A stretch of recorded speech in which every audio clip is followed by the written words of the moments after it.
you went to the surface. Did you find anything for your layout? Yeah, but more importantly, candy. Oh, Sam. Come on, we'll chew some first-rate candy like you and I did before, okay? I'll chew with you, but let's not do anything there that, we wouldn't do here. You know everyone finds it strange that you make your own layout, right? What are their names again? Detective Howard and Louise? Right. So why Howard and Louise? Why Noir? I don't dwell on my time back home like you and the others do. I'd rather live a life far beyond that of Titan or Terra. And you have to admit, it's a lot more fun in my layout than in your husband or any of the others. Maybe.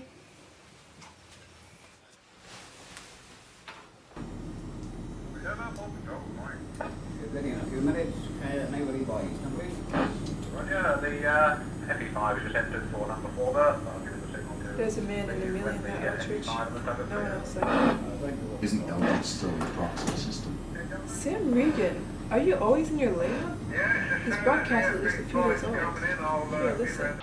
The UN has just confirmed that the ship that crashed on Pluto was, in fact, carrying none other than the famous interplanetary industrialist Palmer Eldritch, returned from his departure to the Proxima system over a decade ago. Well, I always thought when our ships first left our system for another star, we'd hear something more. It's silly. When Arnoldson did his first trip to Prox and back, I always thought he'd, find God. And now Palmer Eldritch has gone even further, and this time he's brought something back with him. Oh yeah? And what's that? He's called it Chew Z. Apparently it's like candy. It's all the rage in the other hovels. They've had representatives arrive and sell it. Apparently we're expecting one in the next few days. They're selling it openly? Yeah, apparently it's completely legal. Well, if it's legal, it can't even be half as good as candy. I'm not sure, Sam. I've heard some interesting things about it. How about you tell me all about it once you've had a bit of this?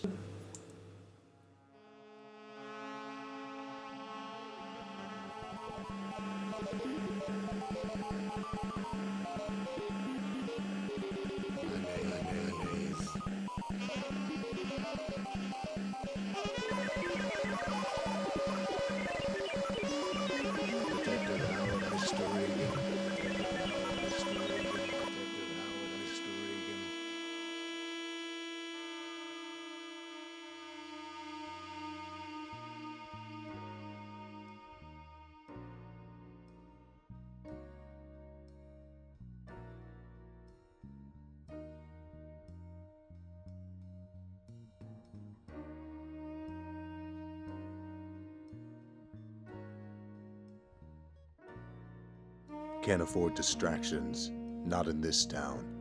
The city's a distraction all by itself. Same old story, only worse each day. Drugs in the alleys, bodies in the gutters, and somebody's always pulling the strings. All signs point to Mayor Jimbo, but I've got nothing solid to pin on the bastard. I'm supposed to be cleaning up this place, making a difference. But the truth is, the city's dirty, and the longer you stick around, the more of its filth you drag home on your shoes.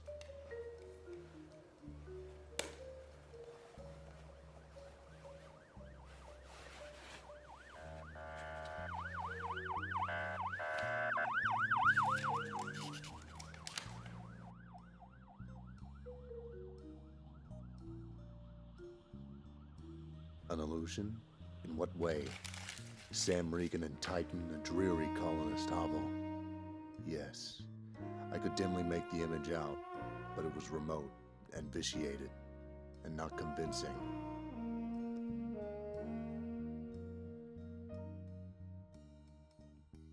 All right, suppose the note was correct. Maybe I did remember that gloomy quasi-life of involuntary expatriation in an unnatural environment. Why did he have to wreck this?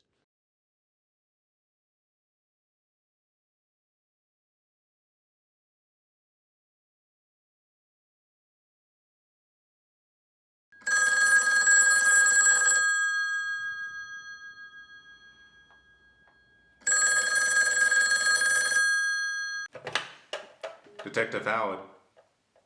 Louise? Whoa, calm down. Yeah, head right over. Oh, Detective Howard, something terrible has happened. Do you have a cigarette? Always. Now talk. You were right, Howard.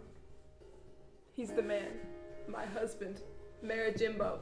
What makes you think that? I found something in the house. A body. When I asked him about it, he didn't deny it. He just hit me. Told me to run to the cops. He let you walk? He wanted me to. He knows about us, Howard. He's waiting for you at the house to finish this, and you with it.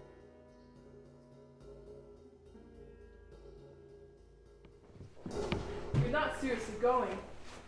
He'll kill you. This city's been his playground long enough. If he thinks he's setting the trap, he's got it backwards. I'll go, but Jimbo won't be the one walking out.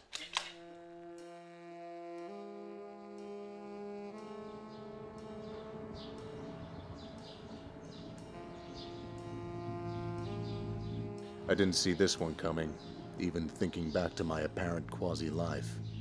Jimbo, here, doesn't add up. His character is always kept off screen, only ever alluded to. Did Steve really find out about Fran and Sam? About me and Louise? But Steve in Sam's room rifling through his stuff. Not his style. He knows better than to touch other people's candy. No, this is Fran. Somehow she's changing the narrative. Did she add something to Sam's layout? Maybe she planted this damn house for Louise. I'd never been beyond the city before. Didn't think it was possible. Fine. I'll play along for now. Let's see how far down this rabbit hole goes. Louise lives here? Doesn't make sense. Why would Fran slip something like this into the layout? It feels wrong that Jimbo's in there waiting for me. Feels like a trap.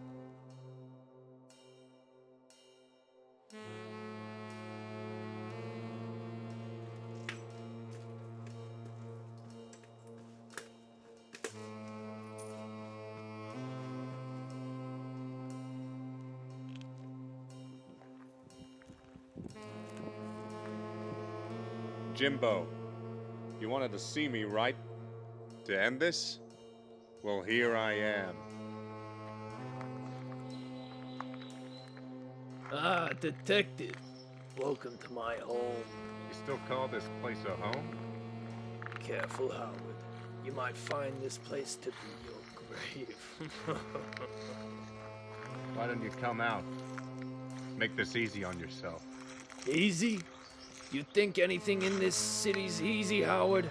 I made this town, and it doesn't answer to anyone except me. You don't own it, Jimbo. You never belonged in it. And what are you, Bunglet Savior? No. You're lost in your own little world, thinking the rules don't apply to you. Now you think you can sniff around my affairs? Tell me, Howard, did you sleep with my wife for information, or just to get one over me? Louise means more to me than that. More than she ever could to you. That's your problem, Howard. Always stuck on details, never the bigger picture. There are a million Louises, but she did her job. She brought you right to me. And you don't get to make it out of here alive.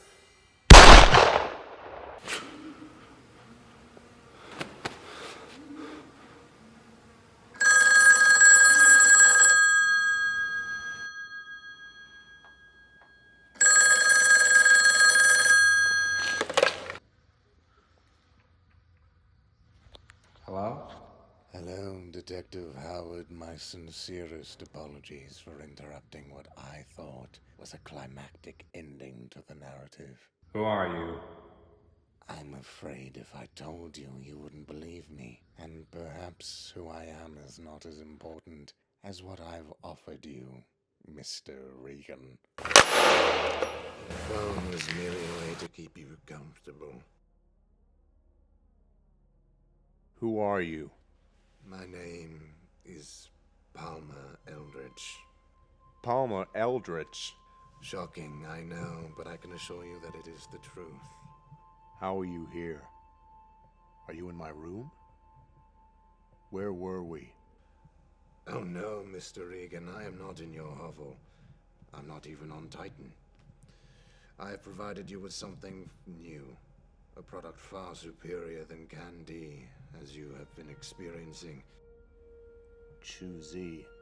Correct, Mr. Regan. Thankfully, Fran has kept you up to date on current affairs. Where's Fran? Is she safe? Oh, Miss Shine is more than safe. Louise and Detective Howard are culminating their experience in much the same way that you have before. You're telling me she's not here? Oh no. She is living out her own fantasy. However, should you want her or even Louise here, you need only ask. How are you controlling my layout? The simple answer is, Mr. Regan, that this is not your tiny layout. This is a reality beyond the limits of Candy. This is the reality of Choosy, a reality with no limits. You need only ask and I can provide it for you. Who'd want to experience that? I felt like I was gonna die. Well, this is because there was a very real possibility that you were, Mr. Regan. However, I am ever so thankful that you didn't. You're telling me I could have died there? That's insane. This is a special situation. To prove to you that this is authentic. Nothing excels physical pain and terror in that respect. The mayor showed you with absolute clarity that this is not a fantasy. He could have actually killed you, and if you died here, that would be it. Not like Candy, is it? I've lived 100 years using it in the proc system. When we return to our former bodies, you'll notice the use of former, a term you wouldn't apply to Candy, and for good reason. You'll find that no time has passed. We could stay here 50 years and it'd be the same. You would emerge back in your hovel on Titan and find everything unchanged. And anyone watching you would notice no lapse of consciousness, as you have with Candy. No trance, no stupor. Oh, maybe a flicker of the eyelids, a split second. I'm willing to concede that. What determines my length of time here? Your attitude, Mr. Regan. You may return whenever you wish. What if I never want Choosy again? Do I even have a choice? Of course, we cannot force you, Mr. Regan. However, should you want to acquire more of our product, a Choosy representative will be arriving on Titan in the next few days. Goodbye, Mr. Regan. It has been a pleasure. I truly hope this is not the final time we meet. With Choosy, you can be anyone, anywhere. Be choosy. Choosy today.